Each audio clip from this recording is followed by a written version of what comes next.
Ya baik pemirsa Gamal TV, kembali lagi di Dialog Spesial, masih bertemakan respon tingginya kekerasan terhadap perempuan dan anak, dan tentunya masih dengan narasumber di malam hari ini ya. Sudah ada Ibu Mirna Oramali, Kanit PPA Subdik 4 Renakta Diskrimum Polda Maluku Utara, dan kami masih menanti Kepala Dinas Pemberdayaan Perempuan dan Perlindungan Anak Provinsi Maluku Utara, Ibu Musrifa Al-Hadar ya.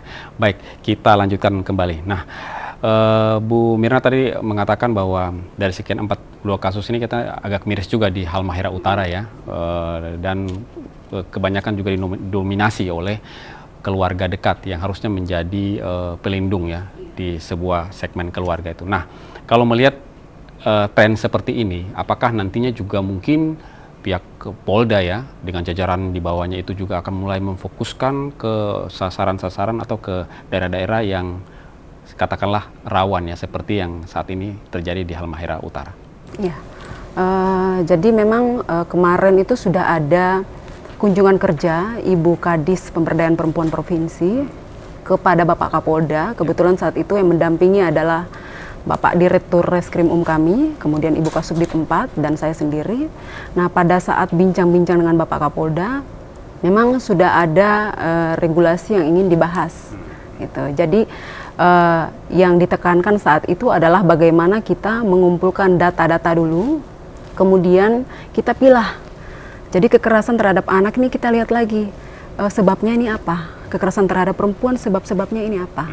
Nah, jadi akan ada kegiatan selanjutnya yang akan kita laksanakan bersama-sama, baik dengan Dinas Pemberdayaan Perempuan Provinsi, untuk sama-sama merumuskan suatu langkah-langkah yang akan kita laksanakan ke depannya. Jadi ketika kita turun, kita sudah tahu dan paham apa sih cara bertindak kita di lapangan, seperti itu. Jadi memang akan menjadi fokus kita.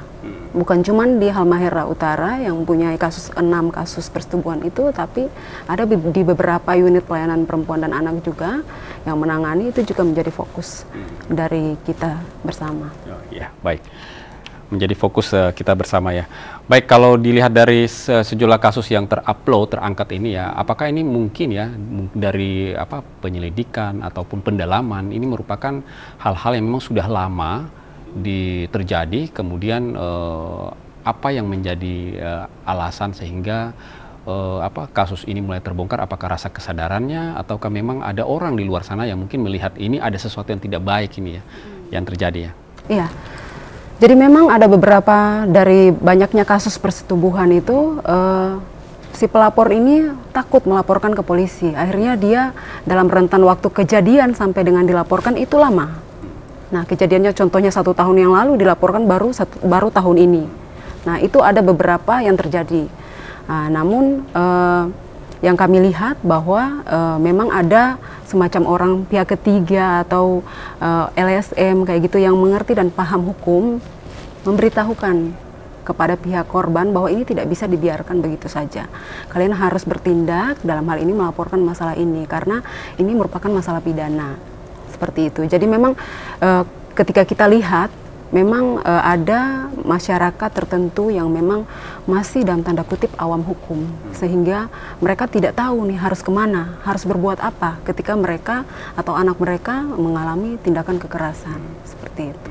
Jadi pentingnya kegiatan preemptif tadi, bagaimana kita menyentuh masyarakat di kalangan bawah untuk memberikan pengertian, memberikan sosialisasi bahwa setidak-tidaknya mereka paham kalau mereka mengalami ini, mereka harus kemana. Seperti itu. Jadi mereka tidak ada rasa takut dan harus memberanikan diri melaporkan ke kepolisian setempat. Ya, baik. Nah, ada satu hal yang mungkin menjadi sebuah alasan bagi korban ataupun keluarga yang artinya malu ya ketika ya dianggap sebuah aibnya. Nah, lalu bagaimana mungkin Polda ya artinya dalam Subdit ya Renakta ini juga bisa mengemas ini agar tidak perlu malu, tidak perlu tabu bagi masyarakat untuk melaporkan, karena ini bukan merupakan aib ya. Kalau kita untuk masuk untuk membongkar persoalan-persoalan terhadap kekerasan ini. Jadi memang kegiatan sosialisasi itu sering kita sampaikan. Nah, saya sekitar 2 tahun lalu itu mengikuti kegiatan dengan Ibu Wakil Gubernur.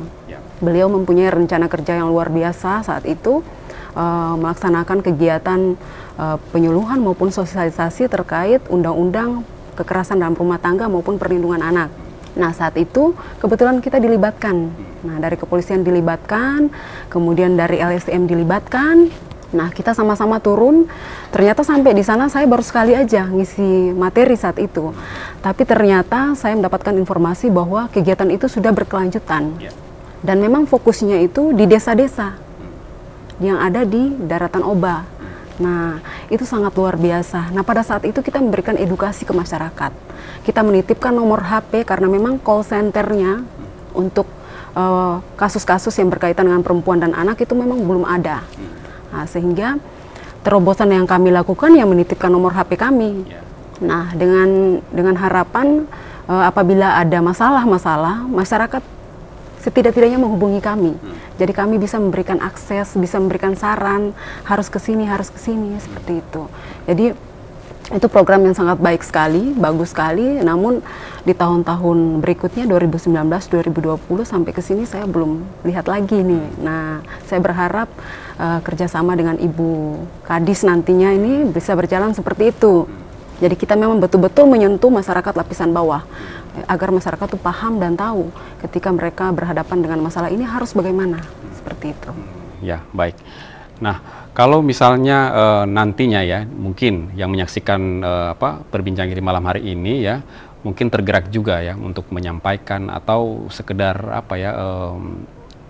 mencari hubungan ya, artinya untuk membantu. Mungkin di luar sana pasti ada juga yang mengalami hal yang sama gitu. Nah, apakah dalam hal ini hanya dalam hal penanganan pelaku saja, lalu bagaimana dengan korban? Apakah Polda juga mungkin mengemas ini, artinya pendampingan agar tidak trauma dan sebagainya, itu juga dilakukan? Jadi kita selain menerima laporan dan melakukan penegakan hukum terhadap korban juga itu kita melaksanakan konseling. Nah, konseling apabila korban ini memang terlihat trauma dan lain sebagainya, kita punya biasanya bekerja sama dengan P2TP2, ada tenaga psikolog di sana. Jadi ketika korban ini kita nilai bahwa yang bersangkutan memerlukan psikolog untuk mendampinginya dia, jadi kita tetap arahkan, kita tetap calling. Jadi sekarang itu kita komunikasinya udah bagus antara penyidik dengan P2TP2A maupun LSM lainnya. Jadi ketika ada masalah kita langsung calling, telepon. Ini ada masalah seperti ini, mohon kehadirannya di sini karena membutuhkan konseling dan lain sebagainya. Seperti itu. Jadi tidak terbatas pada penegakan hukum. Nah, kita lihat sesuai kebutuhan. Kalau kasusnya memang membutuhkan psikolog, kita akan alihkan ke psikolog. Seperti itu. Ya, baik. Nah, ini juga yang ingin saya tanyakan juga nih, sejauh ini kan memang sudah pernah menangani persoalan-persoalan seperti ini ya kan, artinya korban dan sebagainya. Mungkin Ibu bisa berbagi pengalaman, apakah ada juga yang perkembangan ketika penanganan itu dengan si korban ya, itu seperti apa ya, yang mungkin pernah dilakukan? Jadi kita pada saat menangani persoalan-persoalan hukum itu kita melihat lagi kasusnya.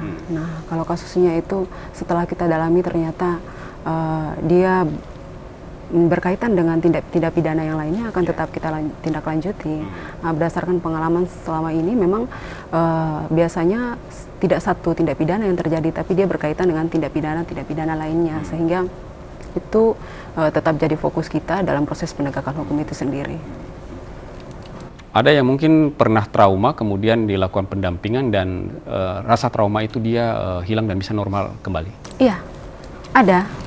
Dalam praktek yang pernah kita lalui, ada ketika yang bersangkutan datang dalam keadaan trauma sekali, kemudian kita mendampingi dia dengan psikolog. Nah, psikolog itu secara berkala memantau perkembangan dia, akhirnya dia bisa sembuh dari traumanya dia, seperti itu.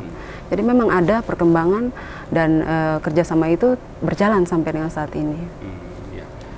Berarti memang dijamin ya untuk recovery seorang korban ya, selain penegakan hukum itu dilakukan oleh pihak Polda dan juga dengan jajaran-jajaran mitra yang lainnya ya, seperti itu. Baik, kita akan break dulu sebentar. Baik pemirsa Gamal TV, jangan beranjak dulu dari layar kaca Anda. Dialog spesial masih bertemakan respon tingginya kekerasan terhadap perempuan dan anak akan kami lanjutkan kembali setelah jeda komersial berikut ini. Tetaplah bersama kami.